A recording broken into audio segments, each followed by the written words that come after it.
Student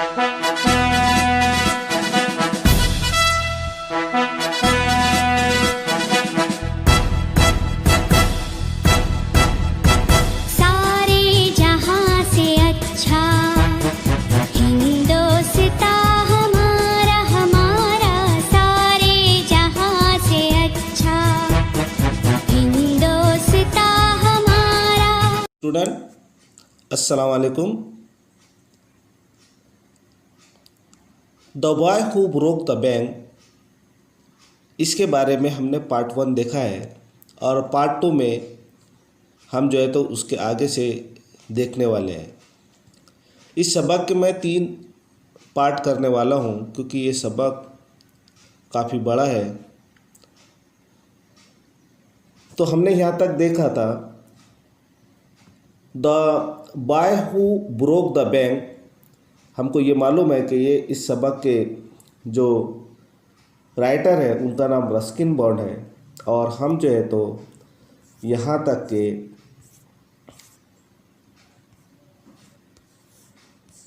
देख चुके थे कि आई heard a complaint from the keeper the sweeper hasn't received his ways for over a month. यानी हमको ये बात मालूम हो चुकी है कि मिसेस श्रीवास्तव मिसेस भूषण से कहती है कि आपको पता है कि सेठ गोविंद राम की जो बैंक है उन्होंने अपने कर्मचारियों को पगार तक नहीं दिया है और आज सुबह ही मुझे ये बात मालूम पड़ी है। ऐसा मिसेस श्रीवास्तव अपनी सहेली मिसेस भूषण से कहती है। अब इसके बाद में हमको जो है यहाँ तक के पेज नंबर 49 तक के हो गया था। इसके आगे हमको देखना है क्या होता है कि मिसेस श्रीवास्तव के कहने पर क्या तुमको पता है कि तो मिसेस भूषण का क्या रिएक्शन आता है, वो क्या कहती है वो देखते। Shocking,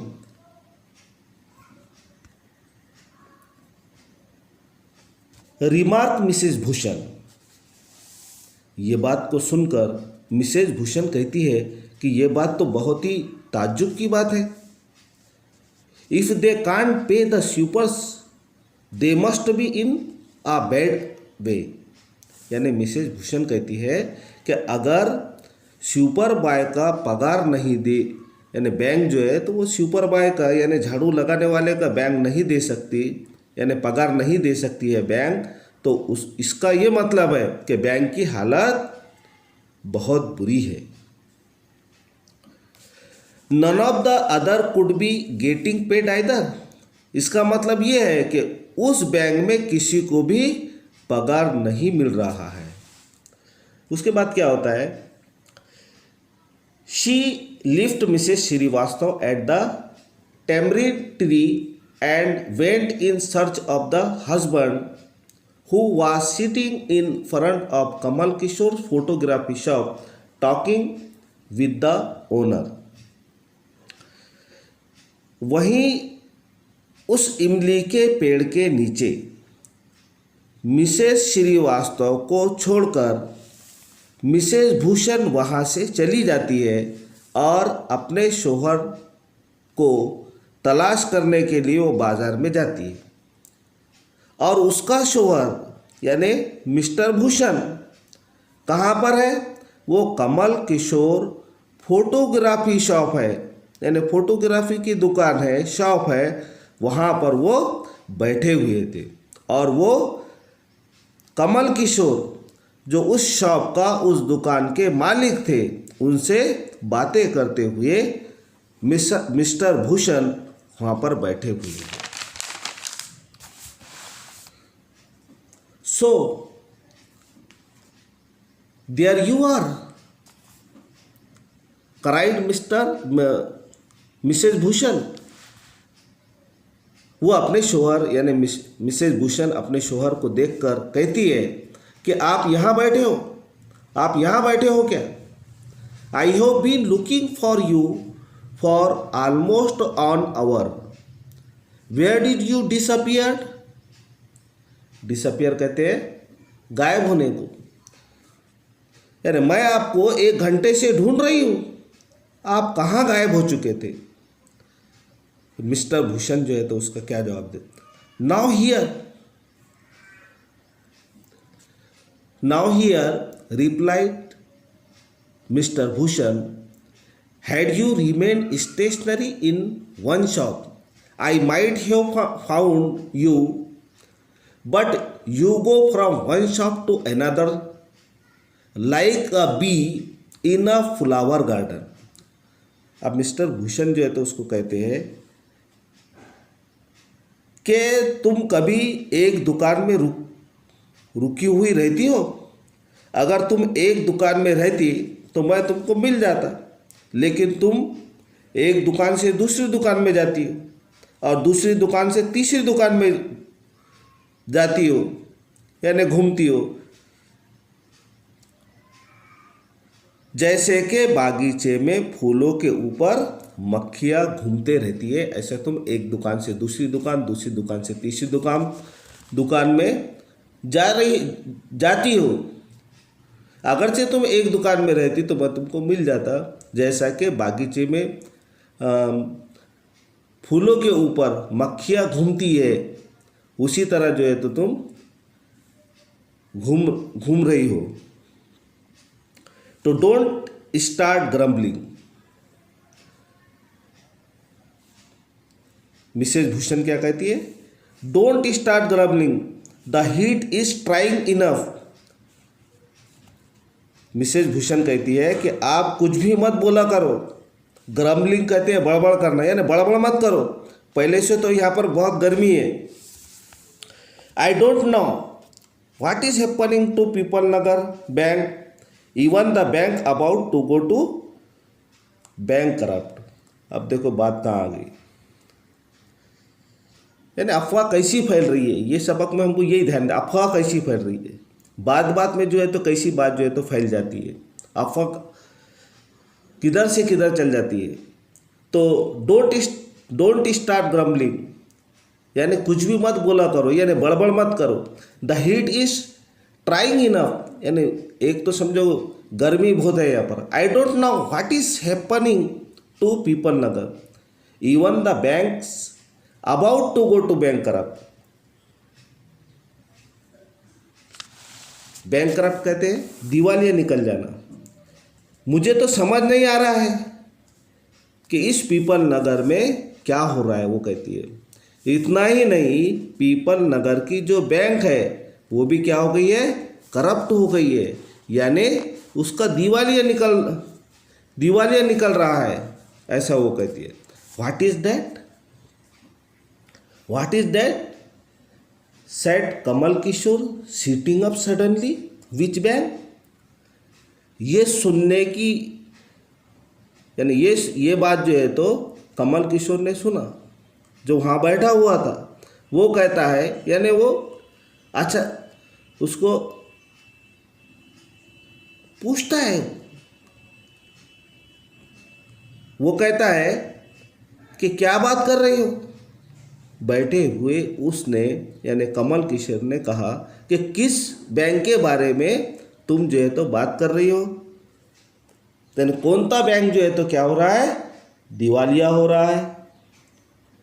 why the people Nagar bank, of course I hear they have stopped paying employees, don't tell me you have an account he there mister Kishore.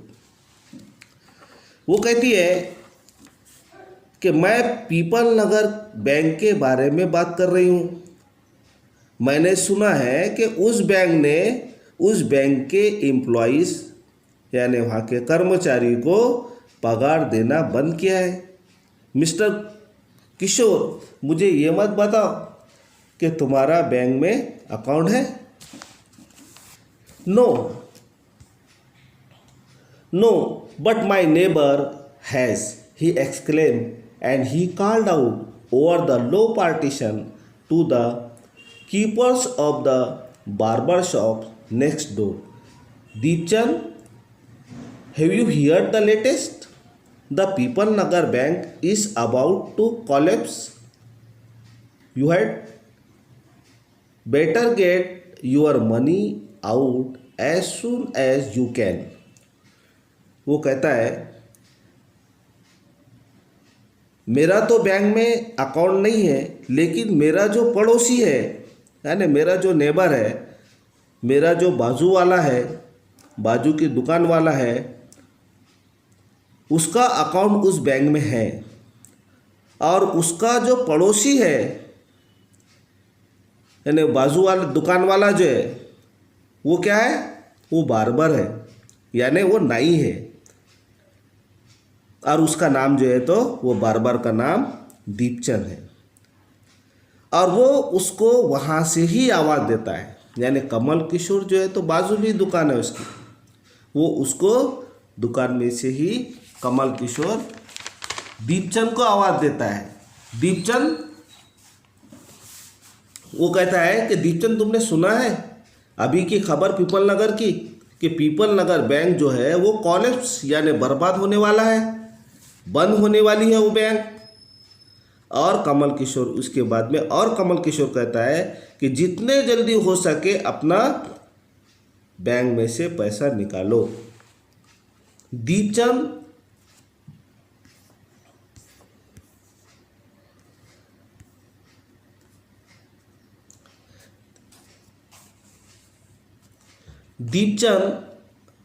who was cutting the hair of an elderly gentleman, was so startled that his hand shook and he nicked his customer's right ear।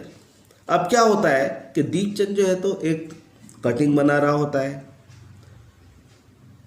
जब कमल किशोर जो है तो उसको आवाज़ देता है, और उस वक्त दीपचंद एक गाहकी के बाल बना रहा होता है, जो कि एक बुजुर्ग है। दीपचंद ये बात सुनकर घबराता है और उसका हाथ जो है तो हिल जाता है।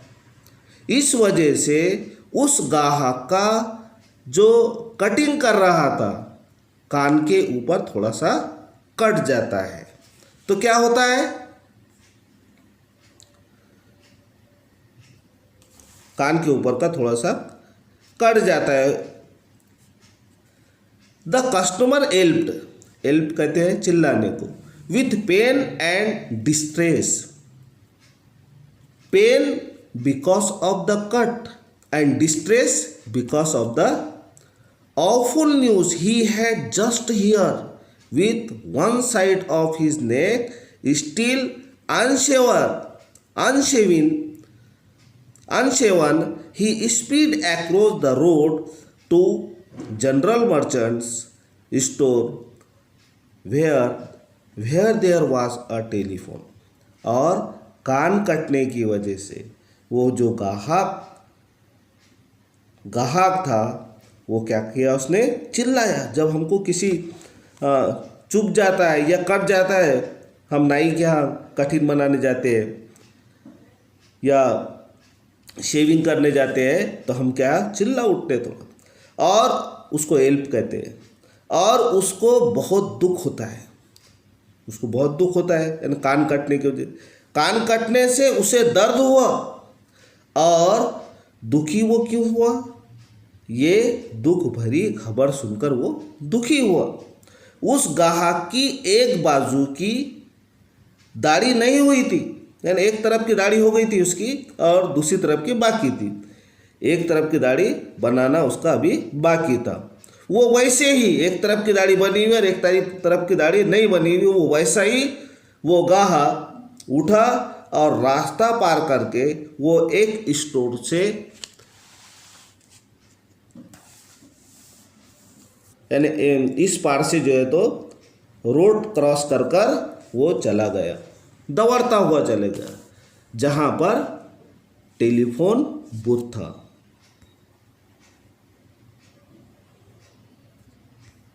उसके बाद क्या होता है कि he dialled Seth Govindram's number. The Seth was not at home. Where was he then? The Seth was holidaying in Kashmir। Oh, was that so? The elderly gentleman did not believe it. He hurried back to the barber's shop and told Deepchand, "The bird has flown. Said Govindram has left town. Definitely it means collapse." वो जाकर, यानी वो gentleman जो था, elderly gentleman, वो वहाँ जाकर सेठ गोविंदराम को टेलीफोन लगाता है, यानी फ़ोन लगाता है, जो उस बैंक का मालिक था। यानी सेठ गोविंदराम जो है तो बैंक का मालिक था। तब उसे पता चला कि सेठ गोविंदराम जो है ये घर पर ही नहीं है। तो उसने इंक्वायरी की फ़ोन पर ही, जैसे फ़ोन जो लगाया था घर पे जो भी होगा उसके सेठ गोविंदराम के, तो उससे इंक्वायरी की उसने कि वो कहाँ है। तो उसे मालूम होता है कि वो यानी सेठ गोविंदराम छुट्टियां मनाने के लिए कश्मीर गया है।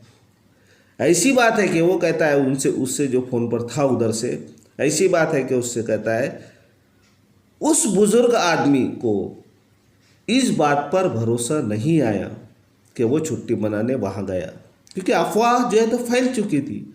और फिर से वो नाई के दुकान पर वापस आता है और दीपचंद को आकर कहता है कि द बर्ड हैज़ फ्लोन। अरे भाई, चिड़िया उड़ गई है। चिड़िया, वो दीपचंद से कहता है कि द बर्ड हैज़ फ्लोन, चिड़िया उड़ गई है। अब चिड़िया किसके लिए? वो परिंदे के लिए, यानी वो सेठ गोविंदराम के लिए जो है तो चिड़िया का लफ्ज़ इस्तेमाल कर रहा था, यानी बर्ड का इस्तेमाल कर रहा था। और कहा इसके आगे उसने कहा कि सेठ गोविंदराम शहर छोड़कर भाग गया है। यानी बात देखो किस तरह जो है तो अफवाह फैल रही है, इसके तरफ हमको खास तवज्जो देना है कि अफवाह किस तरह फैलती है। इसका मतलब ये है कि वो बैंक यकीनी तौर पर क्या होने वाला है, बंद होने वाला है। ऐसा वो जो है तो बात बढ़ रही है, अफवाह जो है तो फैल रही है। आगे, and then he dashed out of the shop making a beeline for his office and chequebook. और उसी वक्त में वो नाई के दुकान से, उसी वक्त से वो नाई के दुकान से चला जाता है और ऑफिस की तरफ चला जाता है और चेकबुक लेकर वो बैंक की तरफ जाने वाला होता है। The news spread through the bazaar with the rapidity of the forest fire. जिस तरह से किसी जंगल में आग लग जाती है, उसी तरह से ये बैंक बंद होने की खबर उस बाजार में चारों तरफ फैल गई। From the general merchants is travel to the shop, यानी उस जनरल मर्चेंट से अलग अलग दुकानों की तरफ ये खबर फैल गई।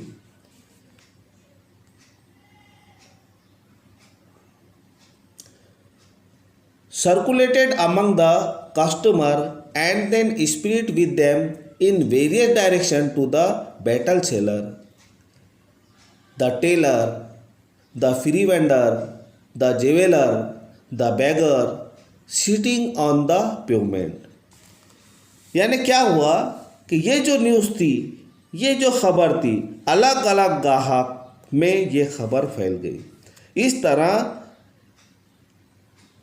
एक सिमत से ये कई सिमतों में जो है तो पीपल नगर में, पूरे पीपल नगर में कि बैंक जो है तो बंद होने वाली है, ये खबर फैल गई है कि बैंक जो है तो बंद होने वाली।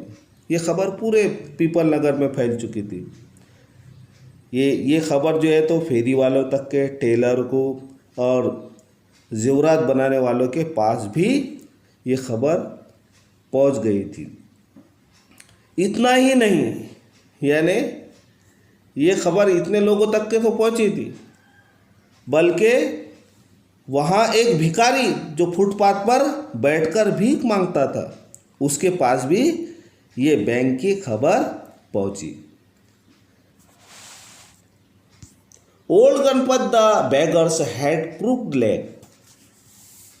उस भिखारी का नाम, जो फुटपाथ पर भीख मांगता था, उस भिखारी का नाम गणपत था। उसका एक पैर क्रूक्ड है, यानी टेढ़ा है, यानी सीधा नहीं है।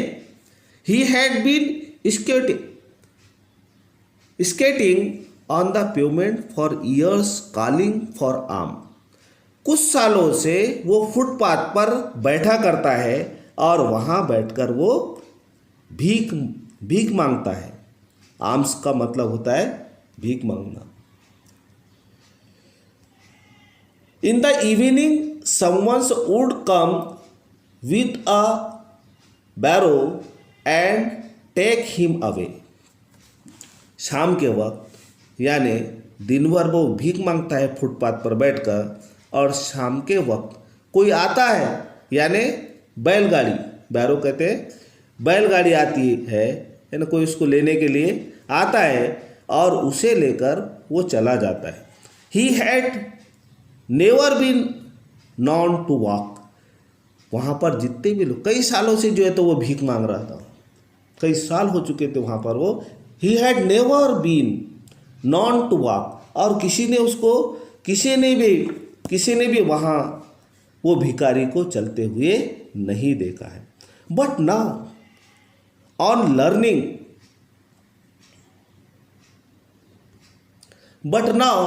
On learning that he bank was about to collapse, Ganpat astonished, everyone leaping to his feet and actually running at to top speed in the direction of the bank. It soon became known that he had 1,000 rupees in saving। अब क्या हुआ? अब हुआ ये, लेकिन जैसे ही उसने bank की खबर गणपत ने सुनी कि बैंक जो है तो बंद होने वाली, जो अफवाह जो जहाँ से शुरू हुई थी, यानी अफवाह कहाँ से शुरू हुई थी? अफवाह शुरू हुई थी सीताराम ने जो मिसेस श्रीवास्तव को कहा। अब वो कहाँ तक के पहुँच रही है अफवाह, वो देख रहे हैं। लेकिन जैसे ही बैंक की खबर गणपत ने सुनी, जो फुटपाथ पर भीख मांग रहा था, तो वो गणपत भिखारी जंप मारकर खड़ा हो गया, है ना। क्या हुआ? जंप मारकर वो खड़ा हो गया। और यही नहीं, जंप मारकर अपने पैरों पर सीधा खड़ा हो गया। उसका पैर टेढ़ा था, है ना, लंगड़ा, सीधा नहीं खड़े हुआ कभी भी, किसने देखा नहीं उसे। और इतना ही नहीं, वो बैंक की तरफ टॉप स्पीड से दौड़ने लगा। बाद में पता चला कि उस गणपत के उस बैंक के अकाउंट में 100 रुपये थे। तो थैंक यू, अल्लाह हाफिज़। ये पार्ट 2 है। इसके बाद में जो है तो बचा हुआ भाग पार्ट 3 में आपको भेजा जाएगा।